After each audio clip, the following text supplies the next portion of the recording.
Hello అండి. Welcome to Lisa channel. So, ఈరోజు మన లిసా ఛానల్‌లో నాన్ వెజ్ రెసిపీ మంచిది. మొన్నటి వరకు చికెన్ చూసారు. ఇప్పుడు చూడండి మంచి మటన్ రెసిపీ. ఇక్కడ దానికోసం అని చెప్పేసి ధనియాలు మమ్మీ డ్రై రోస్ట్ చేస్తుంది. మంచి మసాలా ఒకటి తయారు చేయబోతున్నాము. ఈ మసాలా వల్లనే మన రెసిపీ సూపర్ డూపర్ టేస్ట్ వచ్చేస్తుంది. ధనియాలతో పాటు షాజీరా కూడా వేసి ఆయిల్ వేయకుండా డ్రై రోస్ట్ చేస్తున్నాము. సో చూడండి చెక్క లవంగా ఇవి కూడా వేసామన్నమాట. బండ పువ్వు కూడా వేసామండి. అది నేను ఇందాక చెప్పడం మర్చిపోయాను. అండ్ ఈ మసాలా వచ్చేసి మా విలేజ్ స్పెషల్ మసాలా. మటన్ కర్రీలోకి సూపర్గా ఉంటుంది. సో తీసేసుకుందాం పక్కన ప్లేట్లోకి. అండ్ ఇక్కడ వచ్చేసి మునక్కాడ బాయిల్ అవుతుంది. స్టార్ పువ్వు, ఇది చెక్క, దీంట్లోనే ఒక 4 లవంగాలు ఉన్నాయి. ఇగో పెద్ద ఇలాచీలు ఉన్నాయి, జాపత్రి, షాజీరా, తేజ్పత్తా, ఇలాచీలు. ఇది కొంచెం ఇలాచీలు मुँह खोल के डालेंगे इसमें. भैया खोलो मुँह. आप भी खोलो. సో ఈ కర్రీ మేము ప్రెషర్ కుక్కర్లో చేస్తున్నాము ఫాస్ట్గా అయిపోవడానికి. సో ఇక్కడ కుక్కర్లో ఆయిల్ వేసేసుకున్నాము. అండ్ ఇక్కడ మమ్మీ మటన్ మొత్తం 4 టైమ్స్ వాష్ చేసింది నీట్గా. అండ్ ఇక్కడ వచ్చేసి దాన్ని మ్యారినేట్ చేసుకుంటున్నాము. అల్లం వెల్లుల్లి ముద్ద, పసుపు, ధనియాల పొడి, ఉప్పు తగినంత వేసి ఆ తర్వాత కొంచెం పెరుగు కూడా వేసి మంచిగా మ్యారినేట్ చేసుకోవాలి. అండ్ ఇక్కడ కారం వేస్తున్నాము. మీ టేస్ట్కి సరిపడా మీరు వేసుకోండి. ఇందులోనే కొంచెం పచ్చి నూనె కూడా వేసి మంచిగా మ్యారినేట్ చేసుకున్నాము. మన మసాలాలన్నీ మటన్కి బాగా పట్టేలాగా ఎంతసేపు మ్యారినేట్ చేసుకుంటే అంత జ్యూసీగా వస్తుందండి మన కర్రీ. మేమైతే ఒక 1/2 అవర్ పాటు మ్యారినేట్ చేసాము. మీరు కావాలంటే 1 అవర్ పాటు కూడా మ్యారినేట్ చేసి పక్కన పెట్టుకోవచ్చు. ఇది మా డిన్నర్ అన్నమాట ఇవాళ.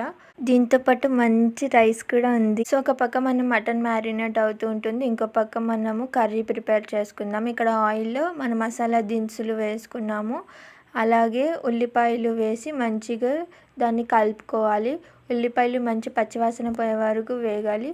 అవి తొందరగా ఉడకడానికి ఇక్కడ కొంచెం సాల్ట్ వేసి మూత పెట్టి ఉడికించుకుంటున్నాము. సో మనం డ్రై రోస్ట్ చేసుకున్న ధనియాలు అవి ఉన్నాయి కదా, అవన్నిటిని మమ్మీ మంచిగా రోట్లో నూరేస్తుంది. ఇది స్పెషల్ మసాలా అండి మటన్ కోసమే. ఇది వేస్తే చాలా చాలా టేస్టీగా వస్తుంది మటన్ కర్రీ. మీరు ఒక్కసారి మసాలా వేసుకొని ట్రై చేయండి. ఈరోజు మసాలా మా ఊర్లో చేసే మసాలా చేసినానండి. మా ఊర్లో అయితే బొగ్గులు దీంట్లో వేసి వేస్తారు. మసాలాలోనే ప్లేట్లో మసాలా వేసి 2 బొగ్గులు వేసి ఇట్లా వేస్తారు. సో మెత్తగా మొత్తం మంచి పౌడర్ లాగా చేసుకోవాలి. మీరు మిక్సీలో కూడా పట్టి చేసుకోవచ్చు. మా ఇంట్లో రోల్లో చేస్తేనే టేస్ట్ బాగా వస్తుందని మేము ఇలాగే చేసుకుంటాము. సో మసాలా అయితే మెత్తగా ఫైన్ పౌడర్ అయిపోయింది. దీన్ని తీసి పక్కన ప్లేట్లో పెట్టుకున్నాము. స్మెల్ మాత్రం సూపర్గా ఉందండి. చూడండి ఎంత ఫైన్ పౌడర్ అయిందో. అండ్ ఇక్కడ మన ఉల్లిపాయలు వేగిపోయినాయి కాబట్టి అల్లం వెల్లుల్లి ముద్ద, పసుపు వేసి మిక్స్ చేసుకుంటున్నాము. ఇది చాలా క్విక్గా అయిపోవాలని చెప్పేసి ప్రెషర్ కుక్కర్లో వేసి ఉడికిస్తున్నాము. ఇది మటన్ కర్రీలోకి ఇంకో special masala. Not only mutton అండి, చికెన్లో కూడా ఇది చాలా బాగుంటుంది. మేము ఇలాగే ప్రిపేర్ చేసి వేసుకుంటాము. ఏంటంటే వెల్లుల్లి, కొత్తిమీర, ఇంకా అల్లం వేసి దంచుతుంది మా చెల్లి. అండ్ ఇక్కడ మన ఇంగ్రీడియంట్స్ అన్నీ ఉడికిపోయినాయి. అండ్ బగారా రైస్ చేసుకుంటున్నాము. స్పెషల్ రైస్ అని చెప్పాను కదా, దానికోసమే రైస్ కడిగి పెట్టేసాము. ఇక్కడ మన ఉల్లిపాయలు అన్నీ వేగిపోయినాయి కదా, సో మ్యారినేట్ చేసి పెట్టుకున్న మటన్ని కూడా వేసి మంచిగా అది ఉడికేలాగా కలిపి పెట్టుకుందాము. చూడండి ఎంత బాగుందో మటన్ మ్యారినేట్ చేశాక. ఇప్పుడే చూస్తే చాలా టెంప్టింగ్గా అనిపిస్తుంది కదా. కర్రీ అయితే ఇంకా చాలా బాగుంటుంది. అండ్ ఇది ఓన్లీ మటన్ కర్రీ కాదు, మునక్కాడ మటన్ కర్రీ అనమాట. ఇక్కడ ఒక చిన్న క్లిప్ మిస్ అయిపోయింది. ఏం లేదు, మన మటన్ ఉడికిపోయింది కదా, అందులోనే మమ్మీ మిగిలిన సాల్ట్ అండ్ వాటర్ వేసేసింది. అంతే, ఇంకేం వేయలేదు, ఓన్లీ సాల్ట్ అండ్ వాటర్ వేసింది. సో ఇక్కడ మటన్ ప్రెషర్ మీద ఉడికిపోయింది. ఉడికిన తర్వాత ఇప్పుడు చూడండి ప్రెషర్ తీసేసిన తర్వాత మళ్ళీ ఒక్క 5 నిమిషాలు మాత్రమే మునక్కాడ వేసి ఉడికించడానికి అని చెప్పి మళ్ళీ గ్యాస్ ఆన్ చేసాము. ఇదిగోండి. సో ఇది ఫైనల్ స్టేజ్కి వచ్చేసింది. మన మటన్ ఆల్మోస్ట్ అయిపోవచ్చింది. ఇందాక మనం స్పెషల్ మసాలా రుబ్బుకున్నాం కదా రోట్లో, అది వేసాము. ఒక 1 to 2 టేబుల్ స్పూన్స్ వేసామండి. అప్పుడప్పుడే ఫ్రెష్గా రుబ్బిన మసాలా కాబట్టి ఇంకా టేస్ట్ బాగుంటుంది. అండ్ ఫైనలీ కొంచెం కొత్తిమీర వేసి పైనుంచి ఒక్క 2 మినిట్స్ అలా పెట్టేసి గ్యాస్ కట్టేసాము. ఇక్కడ చూడండి బగారా రైస్ కూడా రెడీ అయిపోయింది. అండ్ ఇది మా అక్క వాళ్ళ ఇంటికి పార్సల్ వెళ్తుంది.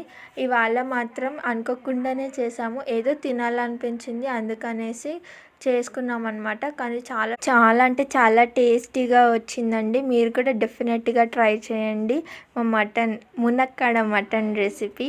సో ఇక్కడ మన మటన్ ఉడికిపోయింది అండ్ మా అక్క వాళ్ళ ఇంటికి కూడా పార్సల్ వెళ్తుంది. అన్నం ప్యాక్ అయిపోయింది. ఇక్కడ కర్రీ ప్యాక్ చేస్తుంది మా మమ్మీ.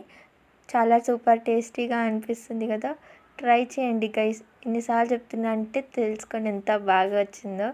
అండ్ ఇక్కడ మా చెల్లి వెళ్తుంది. కింద డాడీ వెయిట్ చేస్తున్నారు. తను లిఫ్ట్లో వెళ్ళి వాళ్ళ ఇంటికి వెళ్ళి ఆ పార్సల్ ఇస్తుంది డిన్నర్కి. మా చెల్లి అయితే పార్సల్ ఇవ్వడానికి వెళ్ళిపోయింది. సో అక్క వాళ్ళకి డిన్నర్ ఇచ్చేసి మా చెల్లి వచ్చేసింది. తన కోసమే వెయిట్ చేస్తుండే మేము. అందరం కలిసి డిన్నర్ చేస్తున్నాము. బగారా రైస్ చాలా టేస్టీగా వచ్చింది. తనే చేసింది ఇవాళ.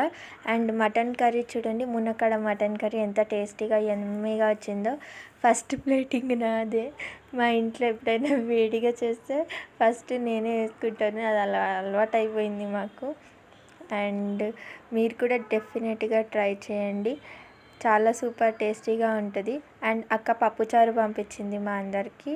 చూసారు కదా ప్లేటింగ్ ఎంత బాగుందో. టేస్ట్ కూడా అంతే యమ్మీగా ఉంటుంది. ఇది వచ్చేసి మా చెల్లె ప్లేట్ జొన్న రొట్టె, మటన్ కర్రీ అండ్ రైస్.